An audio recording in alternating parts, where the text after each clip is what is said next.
so amazing. You see how they playing? Live wire, it's all about sports and entertainment. You don't wanna miss it, so official like you never seen. Keep it going till the whistle blowing from the referee. Everything from highlights and stats, you know that we gotta run it back. Whether on the field or the court, you know that this is where it's at. Subscribe, no delaying. This is Live Wire, sports and entertainment. Let's go. All right, what's going on, people? Welcome to another Live Wire Sports Media Update. All right, so I haven't had a chance to do this video, but I'm doing it now because I feel like since all of us been watching Unrivaled kicked off last weekend, and a lot of us was wondering what the ratings would have been like, the viewership, with no Caitlin Clark being there, and they had players like Angel Reese, Sabrina Ionescu, who they did everything possibly in their power to give Sabrina Ionescu everything she wanted to just to have her in the league. After they failed to get Caitlin Clark, even Audra Wilson, Kelsey Mitchell, Kennedy Carter, I mean, the ratings probably would have been a little bit better if you had those players in there. It probably would have been up to 1 million views just by having Caitlin Clark alone by herself. It would have been that way. But nevertheless, and my reasoning for the ratings for last weekend to be the way it is because everybody was anticipating watching Unrivaled. Everybody was anticipating to see what the ratings would have been like. Me personally, I mean, I only had one team that I really like, even though Lexi's playing, even though Kate Martin's playing, Aaliyah Boston, but Aaliyah Boston's team, the Vinyl, is pretty exciting because of who they have. The Laces is pretty well. Also, I'm not too much of a fan of Skylar Diggins. You know what I'm saying? I guess the Mist, that's what their team is. So I just feel like at the end of the day, the ratings would have popped for Friday and Saturday. But then as you go into the next week, how well it would do like a Monday and Tuesday. Now, tomorrow, the ratings will come again. But there's a lot of factors into that. So let's take a good look real quick of what they did. All right, so Arrivals delivered strong opening night viewership across the TNT sports. I'm sure, if TNT was still showing, well, they showed NBA, but they never showed WNBA games. Maybe that'll change probably in the future. But looking at these ratings right here, so you had the Luna Owls against the Mist. That's Skylar Diggins' team. It peaked at, it had 313K average viewers across the TNT and True TV. So that's kind of combined together. So, and then you had the Vinyl with Angel Reese and against Aaliyah Boston's team, and that was an average of 311. And that peaked across both the same broadcast, TNT and True TV, which you got to think about this. When March Madness comes up, especially on Friday, Saturday, Sunday, it's going to kill any momentum that Unrivaled has. It's going to take away from the fact that March Madness is going to be the focal point, especially with women's and the guys. So how Unrivaled is going to compete against that, it's not going to be a good look. The rating is going to be really, really bad. And it says at the bottom right here, the two most watched women's basketball games on TNT Sports platforms ever. Max BNR Sports peak concurrently streaming viewers at 4 times previous WBB all-time high. So Unrivaled content across Bleacher Report platforms and deliver 31 million viewers during opening week. So, I mean, I Bleacher, if it's say Amazon or something like that, or Max, or Max numbers even came out yet. I mean, and but this is my thing about it. I don't think even with this average, it's average. It's not really great, but it's just average, you know. And I just feel like with the because you got to think about it. What the NBA playoffs will be coming in the next couple of months. It'll be starting right around after March Madness, around April, last part of April. So you're gonna have March Madness going on in March with the women and the guys. So if Unrivaled is set for 10 weeks, if you look at it, that's right around March, going into March Madness. So I think they'd be safe. But I think like I said, everybody was anticipating um, the first week. Now, shout out to Ben Daniels because he posted on X that Unrivaled second week, which the Monday and Tuesday did dipped really low.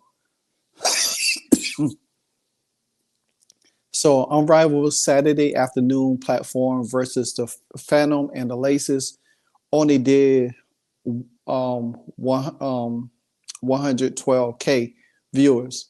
Now A&E Collision did almost double that. Realistically, Collision numbers should be what Unrivaled shoots for, as WNBA is more comparable to A&E Dynamite.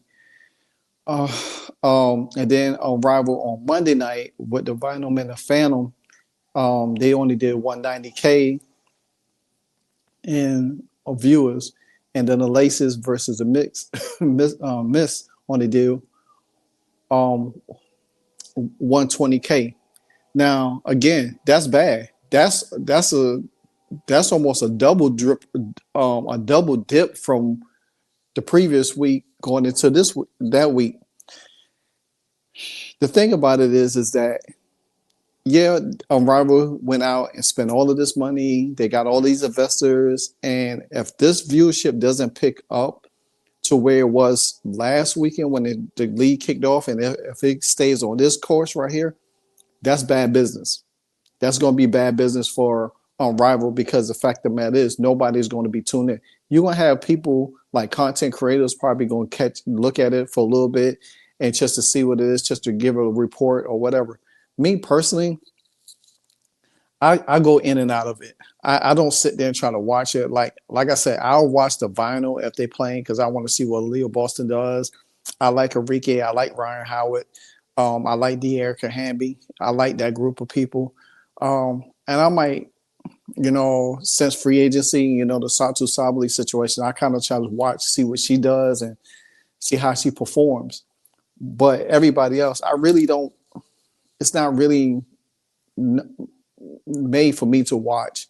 I'm being honest with you. I don't, it's not like I have to, a dire need for me to watch it. You know what I'm saying? It's not like I have to oh, I got to watch this. If I watch it, I watch it. If I don't, I don't. I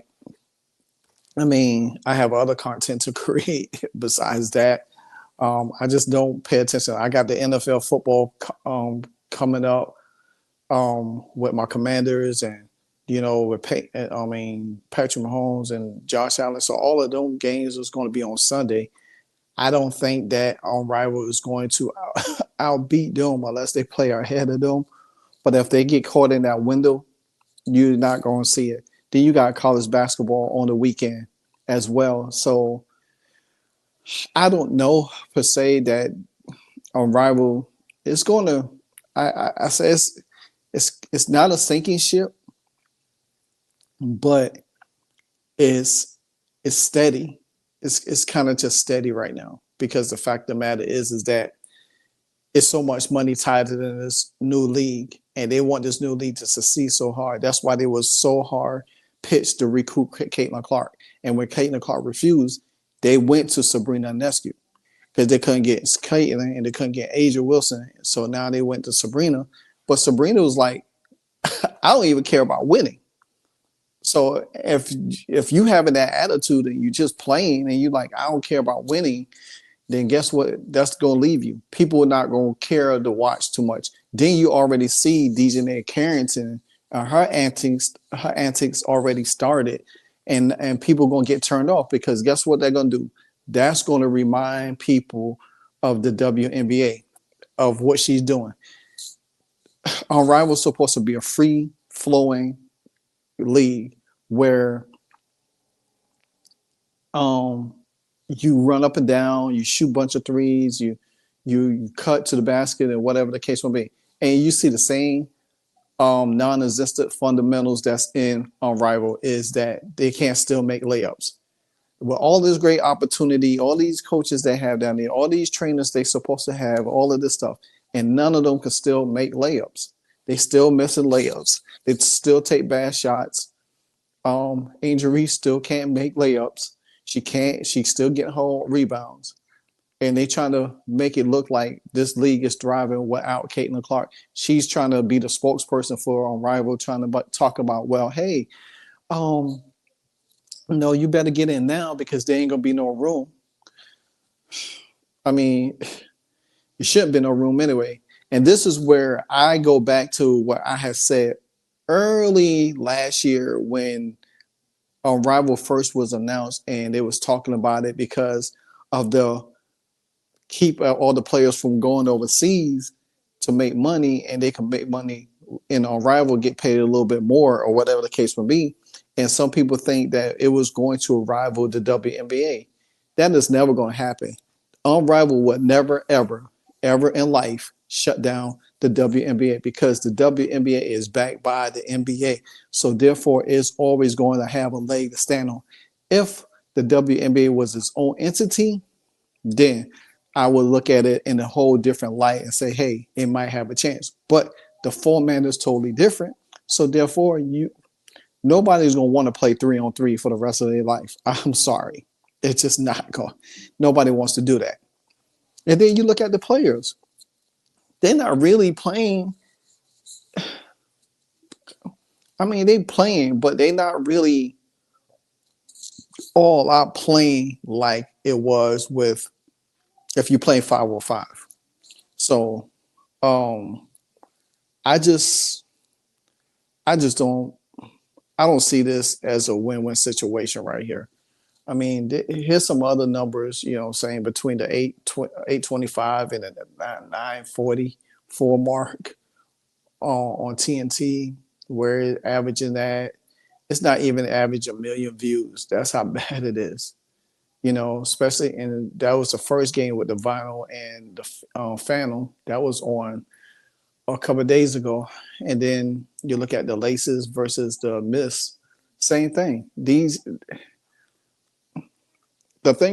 thing about it is with this league is I think now the 1-on-1 tournament might draw some views because people wants to see who's going to be matched up 1-on-1. I think that's the only way it's going to get looked at. But again, like I said before, I just don't feel like Unrivaled long term is going to be the answer. I give it a minimum 3 years. 3 years because they're not going to be making more money. They're going to be putting out more money. They're going to kick out more money than they're going to be bringing in. And if they don't land star players like Caitlin Clark, if Caitlin Clark doesn't come to this league, I don't see it. I don't think Angel Wilson is going to want to come and play in this league because she usually take her off season to chill for herself. So I don't see her playing in it either. I don't see Caitlin Clark playing it in it either. Especially when you that type of level athlete, why would you subject yourself to something like this just to say, oh, well, let me be a part of it? I don't see that happening. And eventually, you're gonna see probably players like Leo Boston might skip it. You know what I'm saying? Because she what she doing right now, she doing in booth studio, you know. And I think now hoopers that just like to hoop and stuff like that, that's all they want to do, just play basketball. Then I could see people like a Kelsey Mitchell, or I don't think they're gonna bring a Kennedy Carter in there. Maybe, maybe not. But um, like that, I don't even think some of these foreign players is going to come in there and play, because I think some of them foreign players, overseas players, that could come in there and tear Unrivaled up. You know, like I said before, it's certain players that is Unrivaled is made for, and certain players that is not made for. You don't see Enrique Umake in there. You know what I'm saying? You don't see her in there. I mean, you got Brittany Griner in there. For what reason? For what reason you got Brittany Griner? Cameron Brink's there, but she can't even play. So, you know, it doesn't make sense. Yeah, she's practicing, but she can't play. And then you already see injuries are starting to take a toll on them. And what if injuries be a problem where they get injured and then they can't play for their team next year? Say, for instance, Stewie or Sabrina Nescu get injured, and their injury lingers all the way to the start of the season, and they can't even play. They on the sideline. Guess what's going to happen? Their championship hopes is going to be, you know, on hiatus. You know, the Lynx, the Lynx is the only team that still probably got their team really good intact. Same thing with the Liberty. You don't want to risk stuff because of the fact that you're just trying to make more money to be compensated for going overseas to play. You know what I'm saying? So I don't know. But anyway, let me know what you think about Unrivaled ratings and all of that stuff. Me personally, I don't really care too much about it. I mean, I knew it was not going to pop like it's supposed to. I knew it was not going to make 1 million. Now, I would have been surprised if it did like 900K. Yeah, I would have been surprised, really surprised. Even if it did 600, I would have been surprised. But nevertheless, it didn't. It's way below, you know. So there you have it. All right. So like, comment, subscribe. Until the next episode, I'm out. Hey, so amazing. You see how they playing? Live wire, it's all about sports and entertainment. You don't want to miss it, so official like you never seen. Keep it going till the whistle blowing from the referee. Everything from highlights and stats. You know that we gotta run it back, whether on the field or the court. You know that this is where it's at. Subscribe, no delaying. This is Live Wire, sports and entertainment. Let's go.